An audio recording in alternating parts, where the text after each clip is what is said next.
Hello, welcome to Keith's Broken Boats. I'm sat in the back of my boat now, Haynes 22-foot signature, and I'm going to start cleaning up all these bits where the fiberglass is, where the wood goes onto the fiberglass.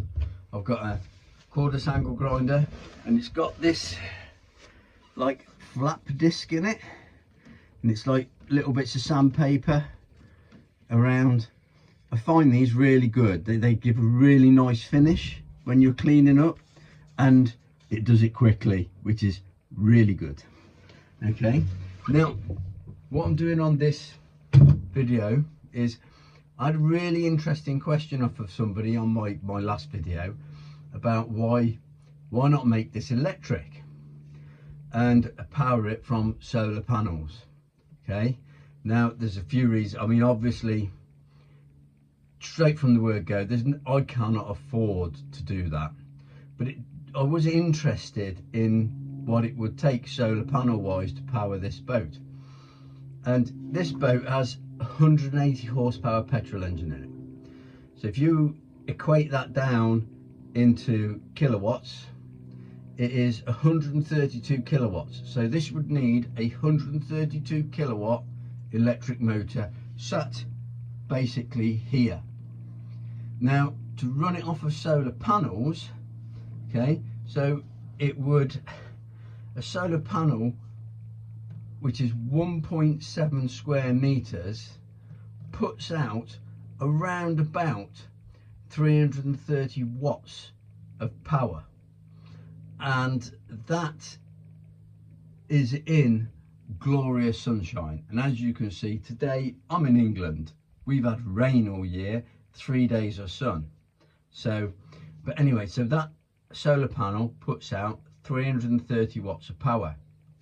Okay, so I would need roughly 400 solar panels to run a 132 kilowatt motor, which works out to roughly 680 square meters of solar panels to run my motor.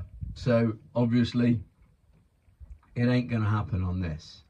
I do know that people have now got electric narrowboats, but narrowboats, that there are a lot smaller engines in those. There's sort of like 40 50 horsepower little diesel engines in there, and what they have is they've got like a massive battery bank, because that's the only other way of doing it would be to have a massive battery bank in here and then charge it up at the end of every use. But like I say, these narrowboats have got little tiny motors in. They have a massive battery bank in there, which would be far bigger and heavier than I could put in this boat, and they run the boats like that. I mean, it's got to be possible, but there's no way that I could afford it. It's not just that, it's the time to research it and everything like that. It is a very interesting question, and it's one that should be addressed. I really do think that electric boats have got to be the way forwards, but I couldn't do it, not with this. So it will be the big old petrol engine going back in here with the poor petrol in the top, get power straight out the back, which is old school. Now, the other thing that's come to mind that I did think about was, obviously you get quite a lot of now performance electric cars. So maybe there's an option for grafting an electric car motor into here, and then obviously the electric car battery bank that goes in here. But then you'd be faced with the other issue of battery life, because if you're in a battery car, you're going down the road, you can come to a charge point and plug your car in, go and sit and have a few coffees, something to eat, waste a few hours on slot machines and everything, and you come back out and your car is charged up and away you go again. If you're at sea, or offshore, your battery goes flat, then you're stuffed. You've then got to resort back to a petrol engine to either generate the power to try and put back in the batteries. But then power is always equal. If you've got 180 horsepower electric motor, you need 180 horsepower generator to power the motor. It's always the same. It's the generator has to be matched up, similar size, similar horsepower to the motor. You either then, the only other way of doing it is having the generator charging a massive battery bank, so the generator is running when you're actually not using all the power in the motor. It's awkward because, I mean, in boats, in this particular boat, you're limited for your size. You want to get as much power as you can sat in the back of here.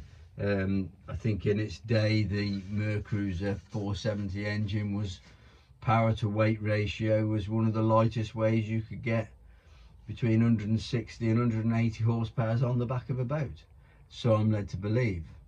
Now, a lot of what I've said about solar power and batteries and everything is my opinion. It's what I think. It's what I can work out with my limited knowledge of solar PV and all this sort of stuff. I'm not an expert on it. I don't confess to be an expert. I don't really know what I'm talking about when it comes to solar panels. It's just some rough calculations that I've done to try and answer the question that I was asked. But like I say, it was a very good question, worth looking into, but not on this puppy. All right, thanks a lot for your questions, really appreciate it, and keep them coming. They're always good to see. Comments, thumbs up if you liked it, and speak to you soon. I'm going to get on now and grind some stuff off my boat, but I think I better get a dust mask and a pair of goggles first. Thanks for watching. Subscribe if you want more. Thumbs up if you liked it.